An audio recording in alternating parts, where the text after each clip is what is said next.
Շնորհակալություն, հարգելի պարոն քաղաքապետ, հարգելի գործընկերներ, սիրելի երևանցիներ, նախ ցանկանում եմ հիշեցնել ինչ հարց ենք քննարկում ու որ խմբակցության նախաձեռնությամբ է այս հարցը քննարկվում։ Քննարկում ենք ստեղծվել էր ամիսներ առաջ քաղաքացիական պայմանագիր խմբակցության նախաձեռնությամբ քննիչ հանձնաժողով, որը քննելու էր եւ քննել է արդեն բոլոր այն օտարված մանկապարտեզները անկախությունից ի վեր մինչև 2025 թվականը, թե որ մանկապարտեզը երբ է օտարվել եւ ում կառավարման ժամանակ։ Եվ այսօր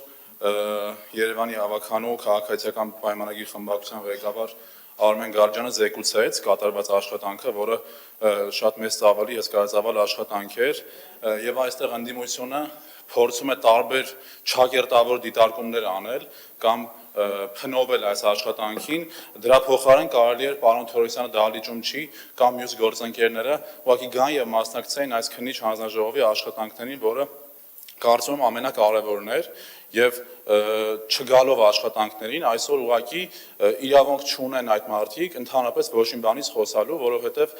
դրա խոսալու տեղը եւ գործանելու տեղը եղել է քննիչ հանձնաժողովը, որը ամիսներ շարունակ կատարել է իր աշխատանքը։ Ասում են մանկապարտեզ Մայր Հայաստան խմբակցության ավականու անդամներից մեկը հաստատում է, ասում է այո այդ ժամանակվա քաղաքական ուժերը կամ քաղաքական ուժը լավ է արել, որ քանդել է կամ նման ինչ-որ խոսի ճիշտ է արել, մանկապարտեզներում չկային բավարար երեխաների այցելությունով պայմանավորված, այսինքն քանդել են եւ ինչ քանդել են եւ տեղը կառուցել են տարբեր բիզնես կենտրոններ կամ սեփական տներ, այսինքն դուք անգամ փաստում եք եւ այո համաձայնում եք, որ եղել է նման վատ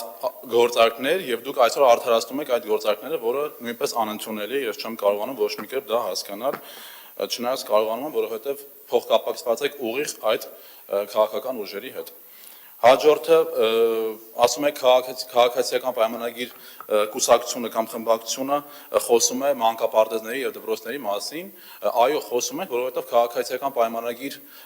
կուսակցությունն է այսօր իր կառավարման ժամանակահատվածում Հայաստանի Հանրապետությունում կառուցում 500 մանկապարտեզ եւ 300 դպրոց, ոչ թե դուք։ Եվ հաջորդը Սամվել Հակոբյանի խոսույթին փորձեմ անդրադառնալ, չնայած շատ ինչ-որ ցածր մակարդակի խոսույթ է Երևանի ավականու դահլիճում, ես ուղղակի չեմ կարողանում մեկնաբանել, բայց ասենց կարճ ասեմ, Սամվել ջան, բազմաթիվ օրինակներ կան, բազմաթիվ կատակներ կան, բազմաթիվ խոսույթներ կան դաշնակների եւ դաշնակցականների մասին, որը մեր ժողովուրդը իհարկե գիտի, որ ասում է շուն լնես, գել լնես, դաշնակ չլնես, այդ լրիվ դաշնակների մասին եւ իրենց քաղաքական անցած ուղու մասին շեշտադրումներ են, որը չեն կարող չհամաձայնել, դրա մասին խոսում են փաստերը, իսկ ինչ վերաբերում է գործընկերներից ասեցին ազգային ժողովի պատգամավորական ցուցակի հետ կապված քաղաքացիական պայմանագրի, ժողովուրդ ջան, քաղաքացիական պայմանագրի պատգամավորական ցուցակը եւ պատգամավորի տեխնացուները ընտրվում են եւ կազմվում են առավել քան ժողովրդավարական ձևով, այսինքն կուսակցության անդամներն են ընտրում այն մարդկանց, ովքեր որ պետք է գնան ազգային ժողով եւ արդեն աշխատեն որպես պատգամավոր, այլ ոչ թե ձեր ուժերի պես նստում են 1 կամ 2 հոգի ու տենց մտովի ցուցակ են գրում, թե ով է այդ ժամանակ ավելի լավ մանիպուլացրել ամեն ինչ։ Շնորհակալություն։ Հավանիչ տեսանյութը եւ բաժանորդագրվիչ նորությունները բաց չթողնելու համար։